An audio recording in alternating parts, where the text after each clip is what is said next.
Right now, somewhere, a human is eating a slice of cake they don't need just because it feels good. We love to think that's a uniquely human thing. Pleasure. Indulgence? Duh, it isn't.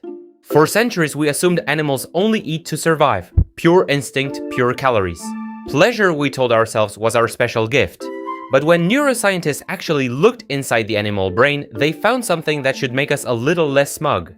Give a rat unlimited access to human junk food, bacon, cheesecake, chocolate, and it won't just eat to survive. It eats nearly twice its normal calories and gets obese. And here's the unsettling part. Its reward system starts to look like the brain of a drug addict. Now flip it around.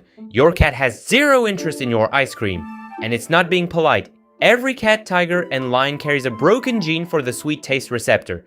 A tiny deletion switched it off millions of years ago. They physically cannot taste sugar. The pleasure receptor is simply gone.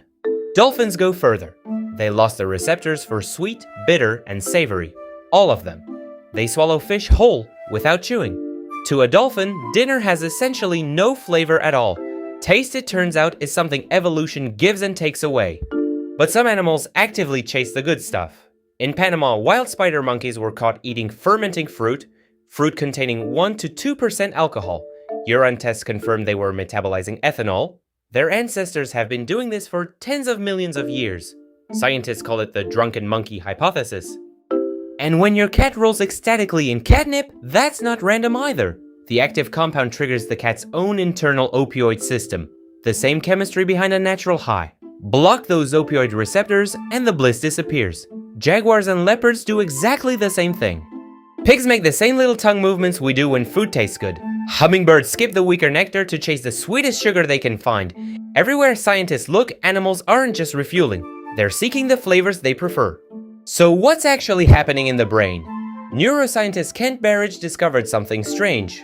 Wanting food and liking food are two completely separate systems. Wanting is dopamine, the drive to go get it. Liking is opioids, the pleasure of the taste itself. Destroy a rat's dopamine and it still smiles at sugar. It just won't cross the room for it. The pleasure lives in a hot spot barely a cubic millimeter wide, and every mammal has one.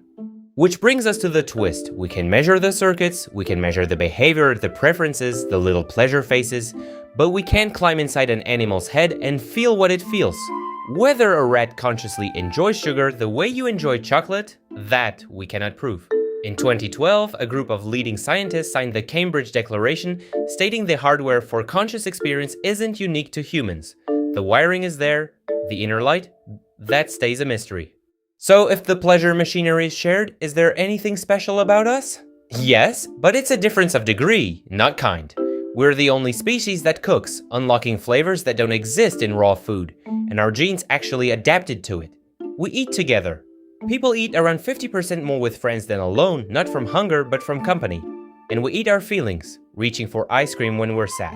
We didn't invent the pleasure of eating, we inherited it and then turned it into an art form. So, are humans the only animal that eats for pleasure? Almost certainly not. We just built restaurants, recipes, and guilt on top of a feeling that's been around far longer than we have. If that changed how you see your next meal, stick around, there's more where this came from.